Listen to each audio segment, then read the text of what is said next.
Muy buenos días, Dios los bendiga. Bueno, antes que nada,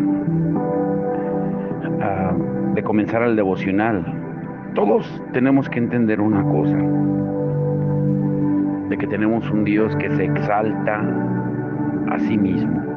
¿Qué quiere decir esto? Que pase lo que pase en nuestra vida, Dios nunca pierde el control.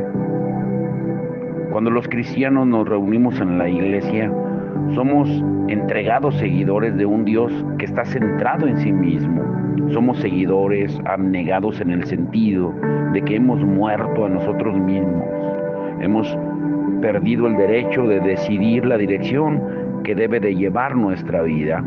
Y todo depende de lo que Dios haga ahora. Nuestro Dios es Señor, es el amo y es el Rey nuestro. Y Él tiene en sus manos nuestro tiempo, nuestra vida, y es libre para gastar nuestra vida de la manera que a Él le plazca. Y está centrado en sí mismo. Dios proclama su propia gloria y se la muestra al mundo. Dios exalta a Dios. Y si esto nos incomoda de alguna forma, pues nos deberíamos de preguntar, ¿a quién otro debemos de exaltar? Debido a que en el mismo momento en que Dios exaltara a alguien o a algo que no sea él mismo, pues dejaría de ser el Dios digno de toda exaltación. Todo lo que Dios hace, incluyendo la salvación de su pueblo, se centra en último lugar alrededor de Él, porque Él es digno de recibir toda la alabanza de todas las naciones. Y cada uno de nosotros somos libres para emplear nuestra vida en la forma que Él quiera, como dice Mateo 10, 37 al 39, Lucas 9, 57 al 62, Lucas 14, 25 al 33. Él proclama su gloria, como dice Isaías 40 y el Salmo 96. Exhibe su propia gloria. Salmo 19 del 1 al 4 y Salmo 148 hasta el Salmo 150. Él es digno de toda exaltación. Apocalipsis 19 del 1 al 10. Él es digno de toda alabanza por parte de todos los pueblos. Ezequiel 36, 22 al 23. Y porque Él es digno de recibir toda la alabanza de todas las naciones, por consiguiente, es cierto que tanto de manera individual como colectiva, nosotros debemos ser seguidores de un Dios que está centrado en sí mismo. Sin embargo, el problema está en que con frecuencia invertimos esto en la iglesia. Nos convertimos en personajes centrados en nosotros mismos, que seguimos a un Dios abnegado. Organizamos nuestras iglesias como si Dios existiera para satisfacer nuestras necesidades, para proveernos lo necesario para vivir con comodidad y para que Él cumpliera antojos. Los comentarios que hacemos en la iglesia muchas veces giran con mayor frecuencia alrededor de lo que queremos nosotros que alrededor de lo que es su voluntad. Y casi sin darnos cuenta, la iglesia se convierte en un medio para disfrutar de un espectáculo de entretenimiento y un homenaje a la autosuficiencia, pero no a la dependencia de Dios.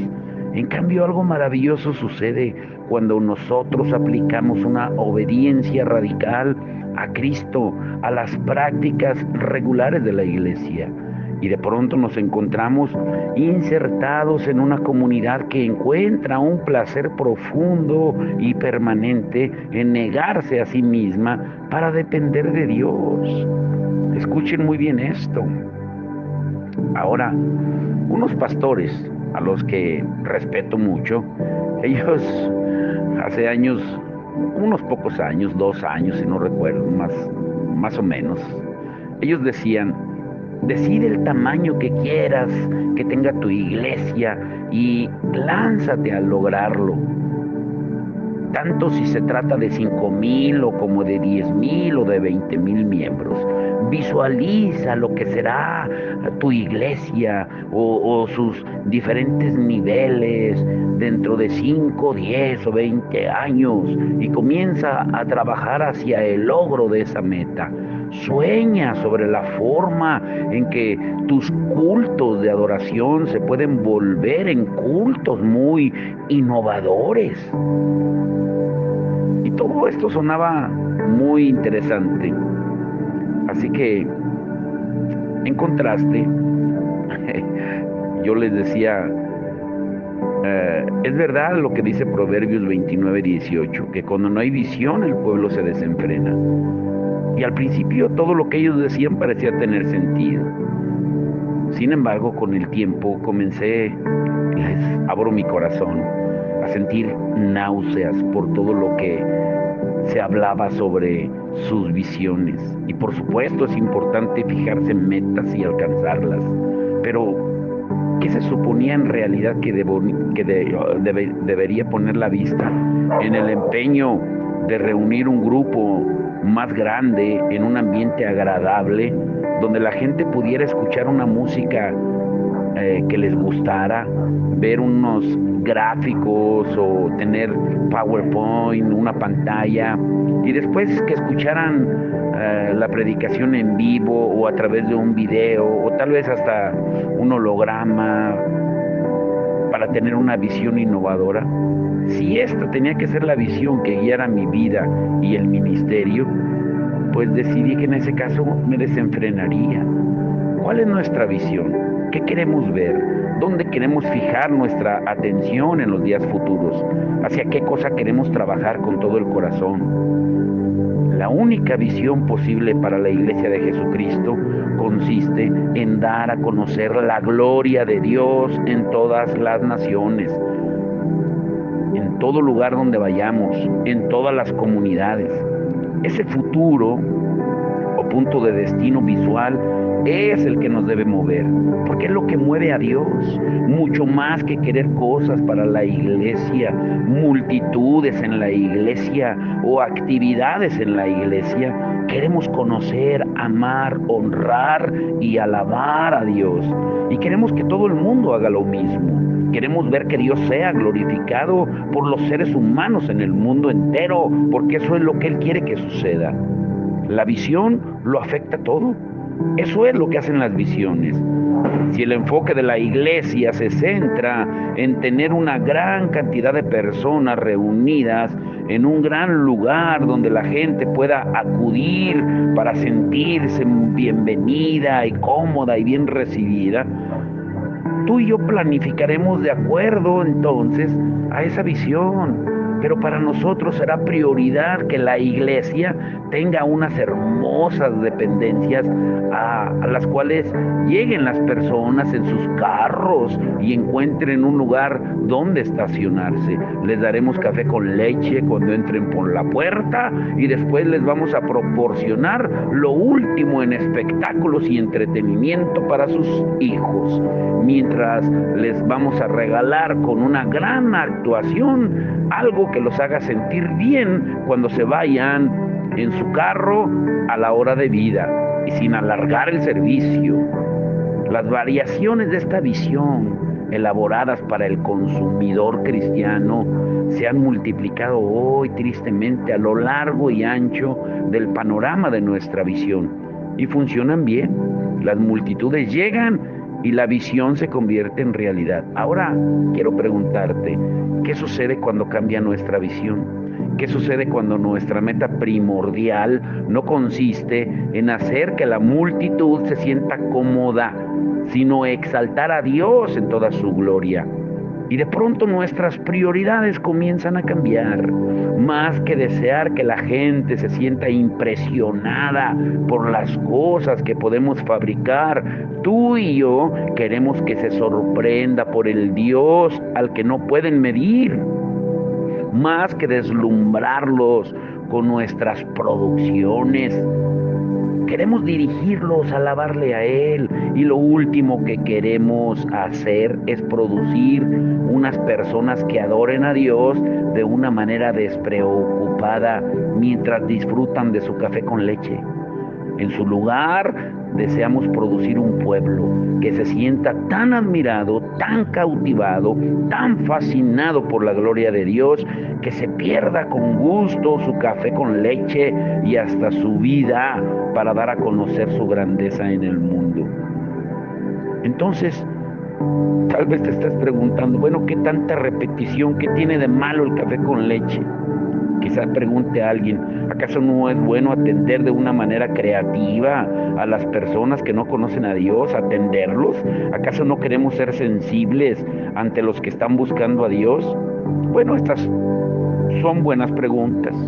Cuando tú y yo pensamos en todas las personas que no tienen a Cristo en nuestras comunidades, anhelamos lograr que acepten a Cristo, tantas de ellas como nos sea posible. Sin duda alguna queremos hacer todo lo que podamos para lograr que la gente reciba la salvación. Sin embargo, permíteme recordarte una alarmante realidad que la Biblia expresa sin rodeos. No hay nadie que busque a Dios, dice Romanos 3:11. De modo que si la iglesia es sensible ante los que están buscando y si nadie está buscando a Dios, eso significa que la iglesia no tiene sensibilidad hacia nadie. Eso sería radical, pero es probable que no sea la clase de radical que andamos buscando. En cambio, Jesús nos dice que el Padre busca adoradores que lo adoren en Juan 4:23. Él es quien los está buscando. Él ha estado buscando a los pecadores durante miles de años y conoce bien su oficio, muchísimo mejor que todas las atracciones y programas, visiones y todas las cosas encantadoras que podamos hacer nosotros. Así que como tú y yo queremos ver que la gente acepte a Cristo en la iglesia, hagamos todo lo que podamos por poner en exhibición en ella las maravillas de la gloria de Dios, su santidad, su ira, su justicia, su bondad, sus celos, su gracia y su carácter. Presentémosle a la gente la visión de Dios más bíblica, más completa y clara y cautivante que podamos, y después confiemos en que Él sea quien haga la búsqueda. Yo recuerdo hace como 27 años en Lompoc, llegó a la iglesia un joven, se llama Eric, vino a la iglesia en Lompoc un domingo porque sus padres le dijeron, ve, conocíamos a sus papás y sus padres lo mandaron. Él era adicto a las drogas, sus papás no sabían qué hacer con él. Y como resultado había faltado poco para que perdiera la vida a causa de una sobredosis. Y ya al final de sus fuerzas, pues él aceptó ir con nosotros un domingo a la reunión de adoración en la cual estábamos cantando acerca de la grandeza de Dios y estudiando su gloria en las Escrituras. En 1 Corintios 14, Pablo dice lo que sucede cuando un no creyente entra en una reunión de adoración de la iglesia. En 1 Corintios 14, 24 al 25. Pero si uno que no cree o uno que no entiende entra cuando todos están profetizando, se sentirá reprendido y juzgado por todos, y los secretos de su corazón quedarán al descubierto. Así que se postrará ante Dios y lo adorará, exclamando, realmente Dios está entre ustedes. Bueno, pues ese día Eric tuvo ese momento al estilo de Corintios 14. Cuando él se sintió cautivado por la grandeza de Dios en la iglesia, él comenzó a clamar en voz alta por la gracia de Dios en su vida. Aquel domingo, Eric fue salvo de sus pecados, no porque viniera buscando a Dios, sino porque Dios vino a buscarlo a él. Así que seamos sensibles ante el que busca en nuestras iglesias. Sin embargo, asegurémonos de ser sensibles ante el verdadero buscador. ¿Qué es lo que hace avanzar al evangelio? Te pregunto. Yo no conozco ningún recurso humano de motivación mejor para la iglesia que el poder ver por un instante a un Dios majestuoso, santo y soberano, que es digno de recibir toda nuestra adoración, quien es alto y sublime. Esa sola visión basta para impulsar a una iglesia hacia una obediencia radical ante los propósitos de Dios en el mundo. Una obediencia dispuesta a correr riesgos e incluso a desafiar a la muerte, debido a que cuando nuestras comunidades de fe crean de verdad que Dios merece la alabanza de todas las comunidades, nuestra humilde adoración en la iglesia nos llevará a dar un urgente testimonio en el mundo. Cuando nos damos cuenta que hay 3,000 tribus en el África que adoran toda clase de espíritus sospechosos y dioses falsos, nos vamos a sentir impulsados a ir tal vez hasta el África para proclamar la gloria del único Dios verdadero. Y eso aplica aquí, en Estados Unidos, en México y en todas partes. Cuando veamos países como el Japón, como Vietnam, donde hay 350 millones de personas que siguen las creencias y las prácticas de Buda, pues nos vamos a sentir movidos a ir a esos países para proclamar que la grandeza de Cristo es superior a la de Buda y a la de todos los demás.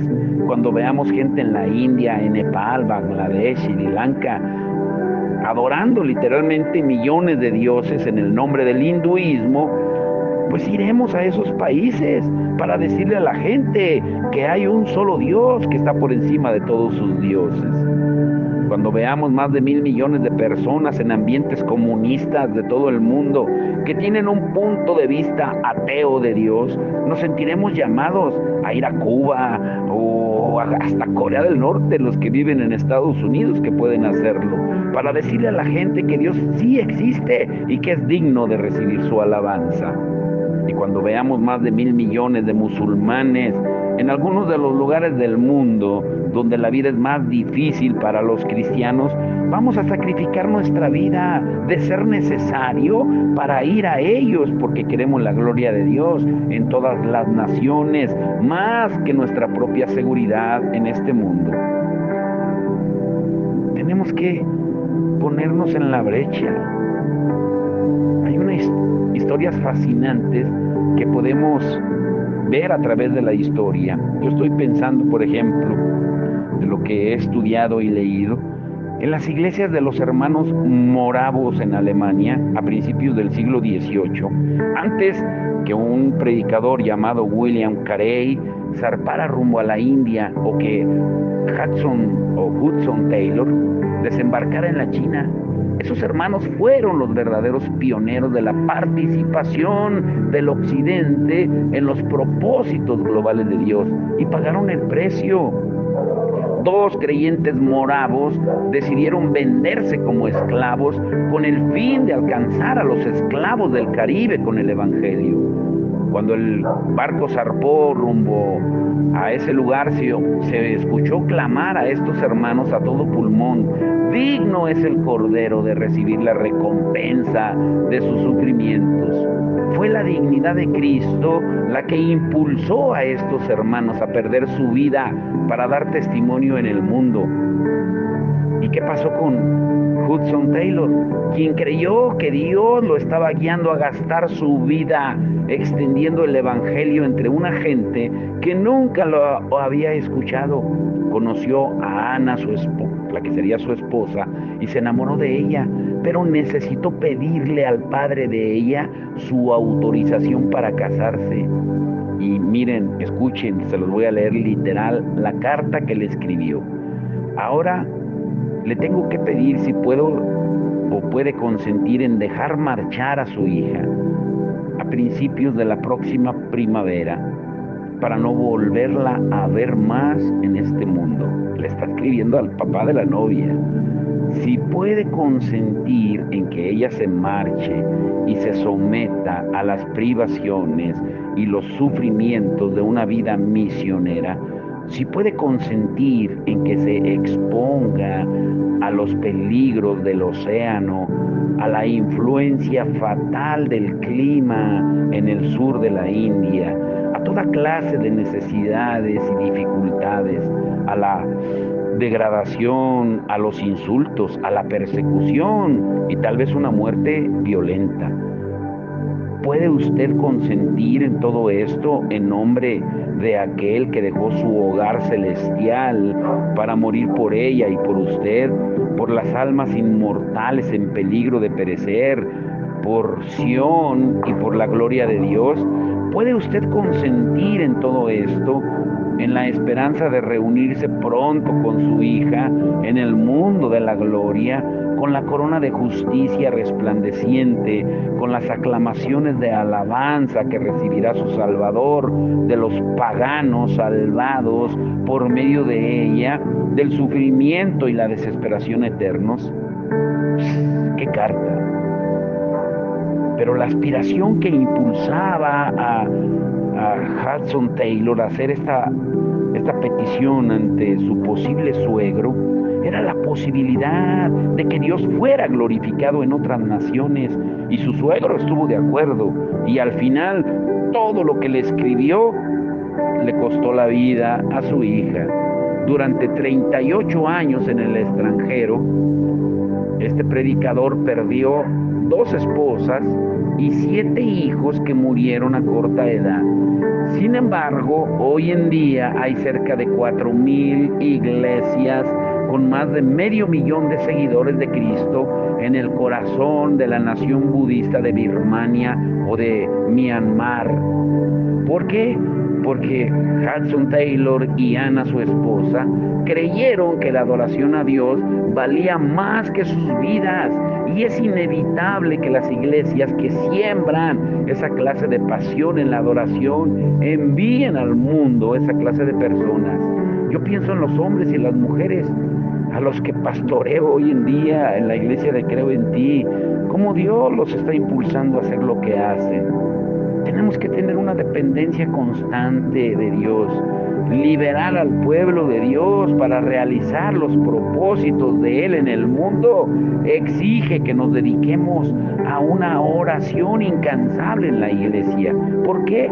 Porque la oración es una de las manifestaciones primordiales de nuestro desprendimiento y del hecho de que Dios está centrado en sí mismo.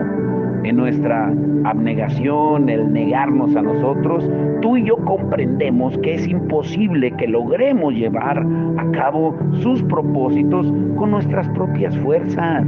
Por esa razón expresamos nuestra dependencia de Dios en nuestra oración. Y a Dios le gusta manifestar su gloria, dándonos todo lo que necesitemos para la realización de sus propósitos. A través de la oración, Dios nos da su gracia, de tal manera que Él recibe la gloria para sí mismo. La oración es una prioridad no negociable para los que de verdad han muerto a sí mismos, que son seguidores de un Dios centrado en sí mismo. Por eso el título de hoy, el Dios que se exalta a sí mismo. Cuando leemos en el libro de los Hechos la historia de la iglesia primitiva, vemos gente para la cual la oración era fundamental, no era un simple complemento. Lucas nos dice 3 veces que la iglesia estaba dedicada a orar en Hechos 1:4, Hechos 2:42 y Hechos 6:4. Dependían por completo del poder de Dios. Todos los grandes avances de la iglesia en el libro de los Hechos se produjeron como resultado directo de la oración.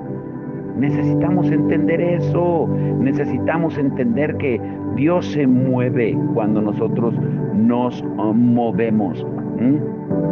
En Hechos 2, como consecuencia de Hechos 1, y en Hechos 4:4 como consecuencia de Hechos 3:1 y 4:31 como consecuencia de Hechos 4:29. O sea, todas esas escrituras nos hablan de cómo la oración movía hacia otro nivel. Y en las páginas del libro de los Hechos vemos a cada paso la gracia de Dios obrando con poder por medio de su pueblo. Eso es lo que Dios quiere. Escuchen, lean estas escrituras. Hechos 6:8, Hechos 11:23, Hechos 13:43, Hechos 14:3, Hechos 26 y Hechos 14:26, Hechos 15:11, Hechos 15:40, Hechos 18:27 y Hechos 20:24 hasta el 32. Lean todas esas escrituras.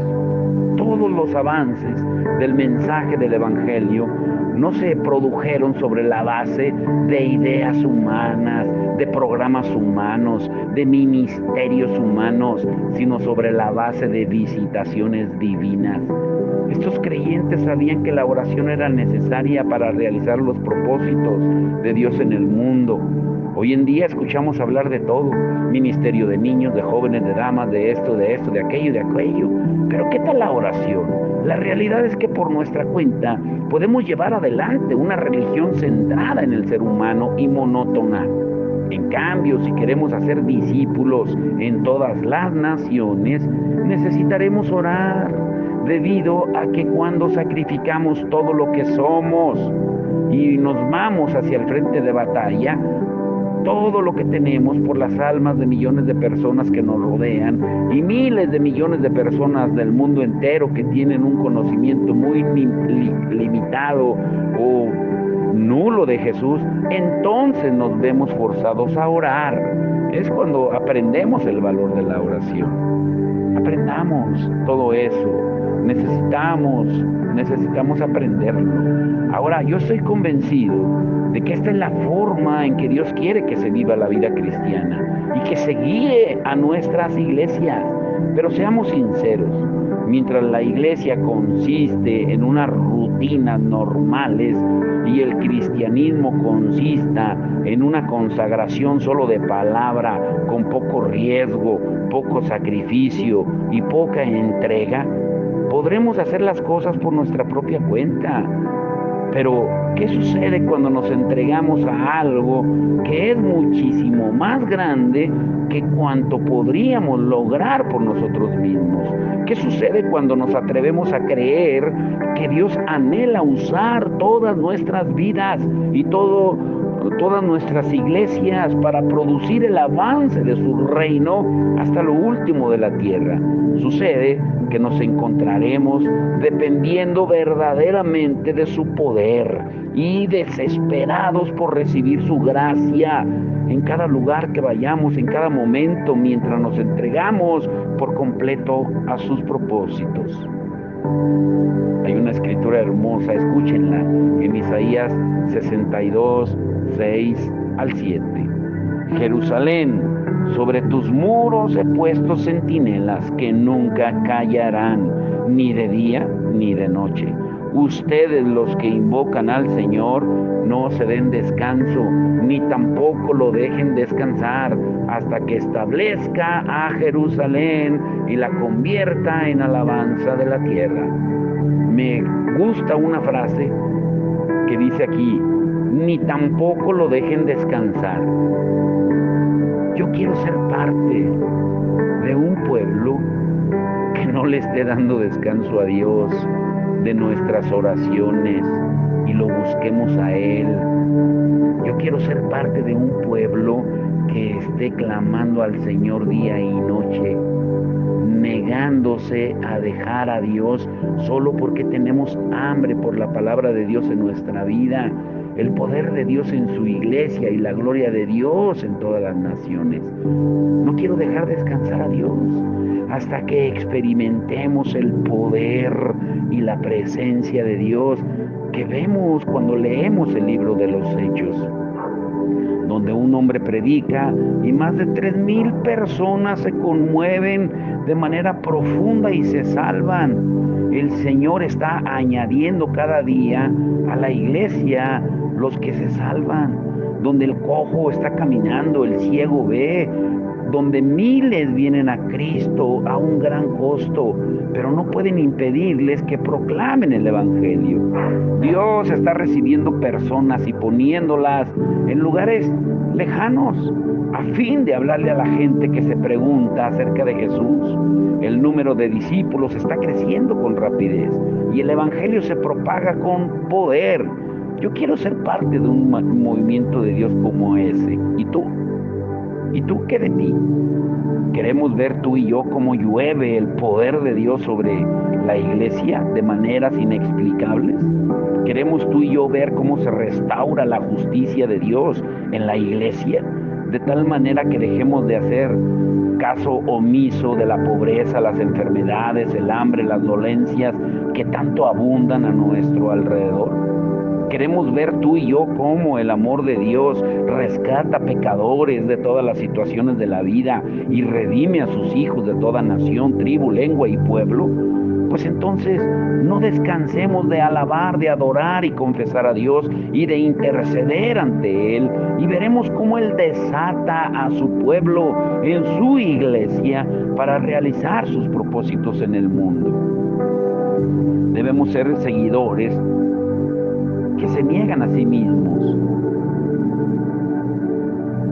y centrarnos en un Dios que se exalta a sí mismo.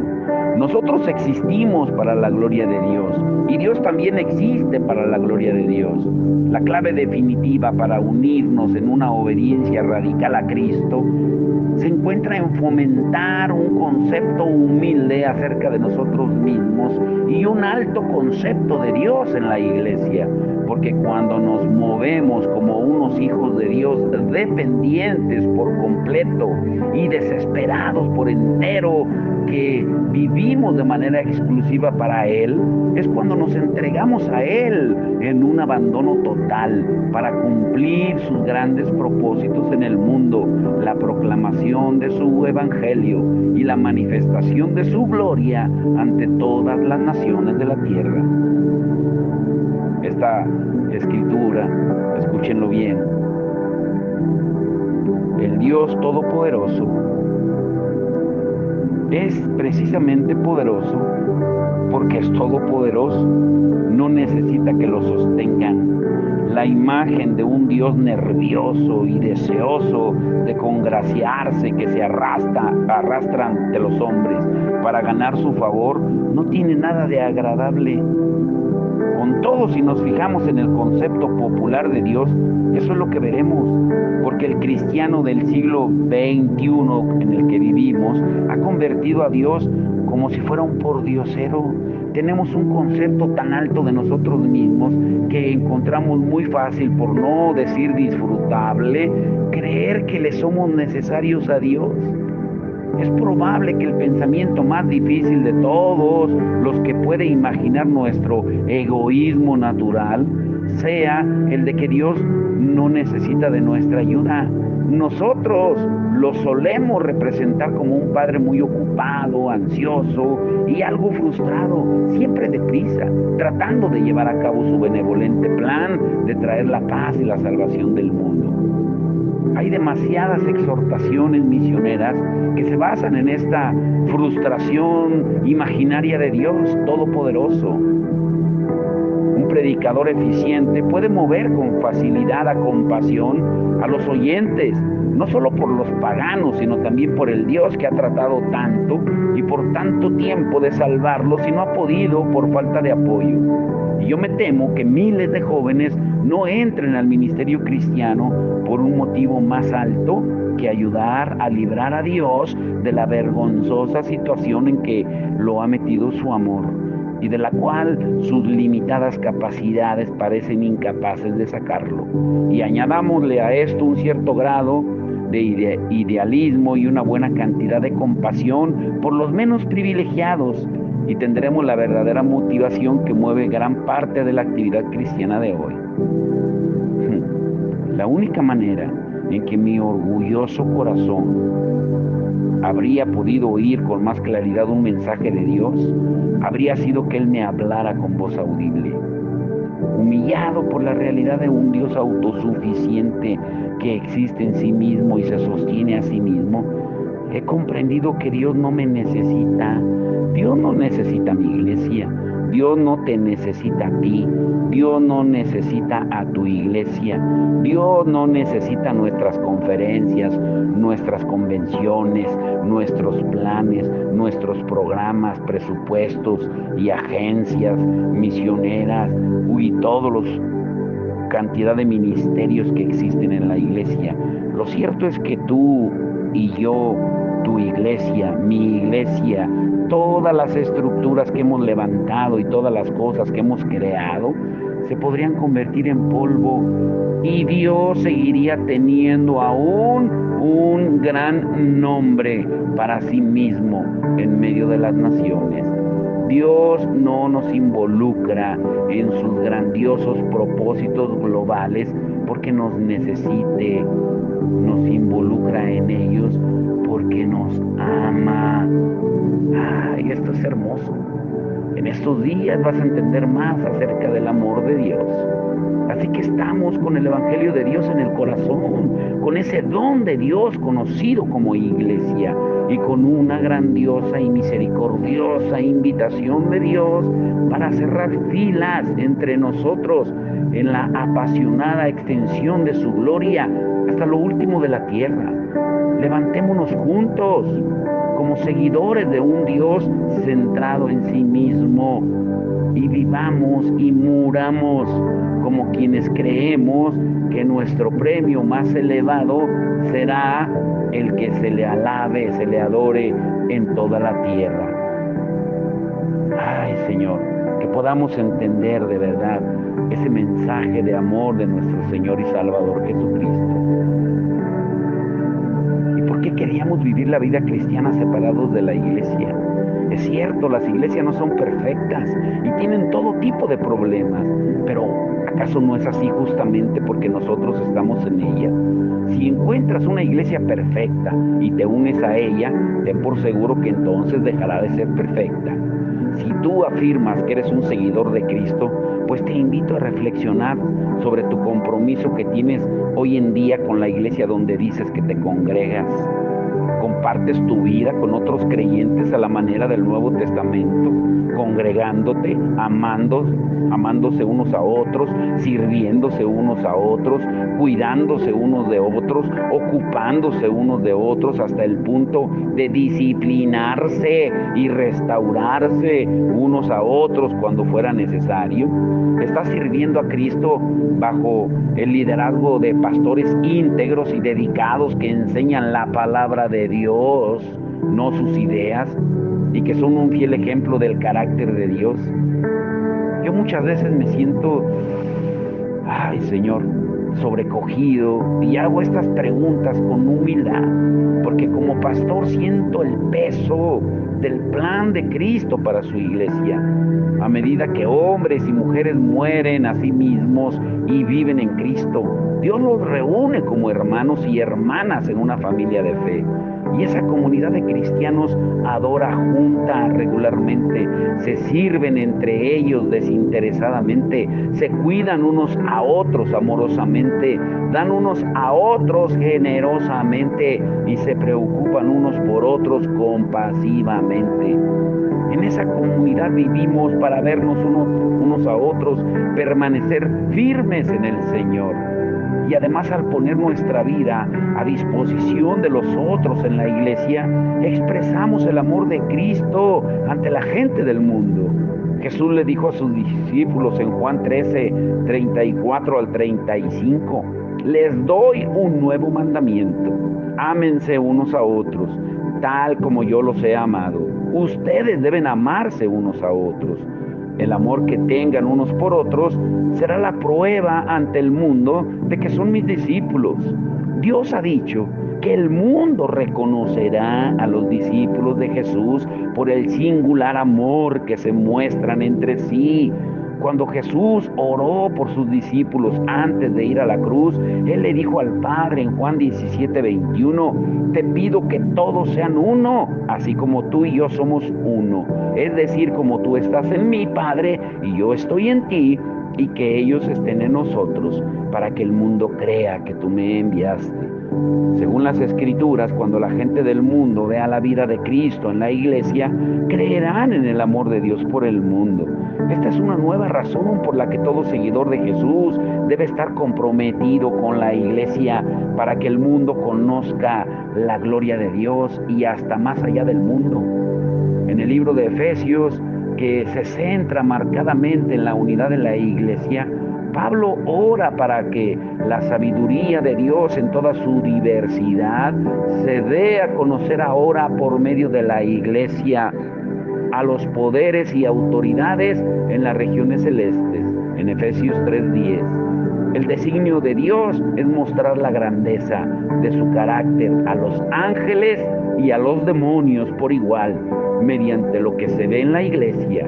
Su plan es tomar hombres y mujeres como tú y como yo, que antes éramos objetos de su ira, y transformarnos en objetos de su amor.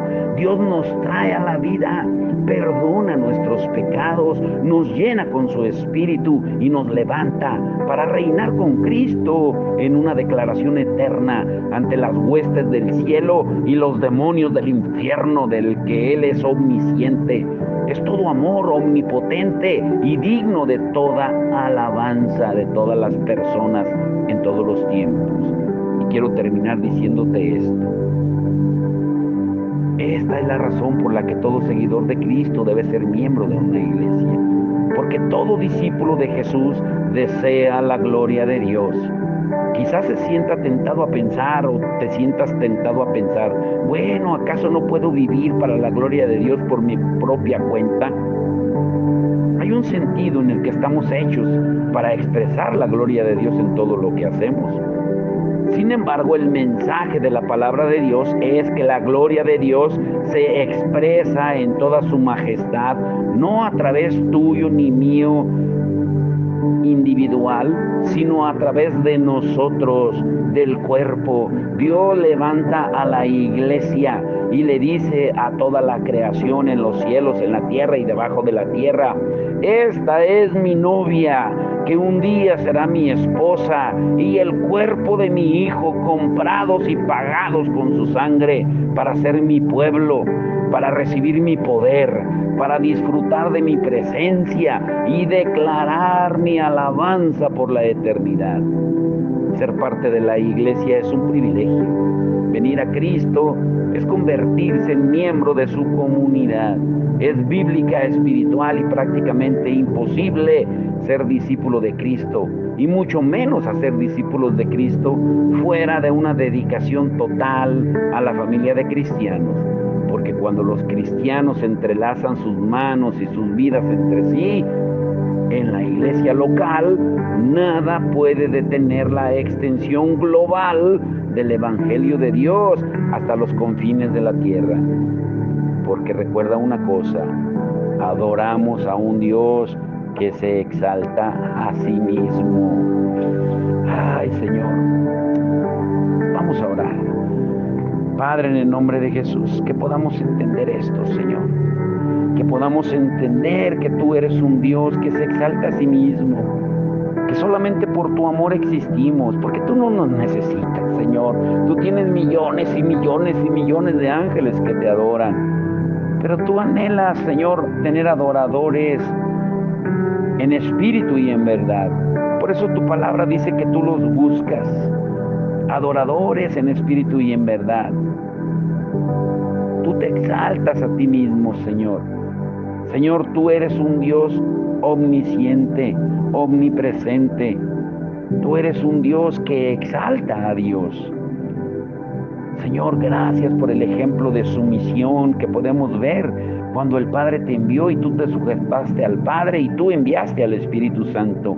Vemos una sumisión total, pero también vemos una autoridad igual en la manifestación en tres personas, del Padre, del Hijo y del Espíritu, pero en una perfecta unidad. Por eso Dios se exalta a sí mismo, porque tú eres único, Señor. Que podamos entenderlo y que te adoremos a pesar de toda circunstancia, a pesar de toda prueba, a pesar de todo dolor, Señor, a pesar de todo lo que venga a nuestras vidas. Que siempre recordemos que tú estás en tu trono y que estás inconmovible y que nada te puede mover, que nuestros sentimientos no te mueven, Señor. Es nuestra obediencia la que hace que tu mano se mueva, Señor. Es, Señor, cuando te adoramos, cuando nos rendimos totalmente a ti, en espíritu, alma y con todo nuestro ser.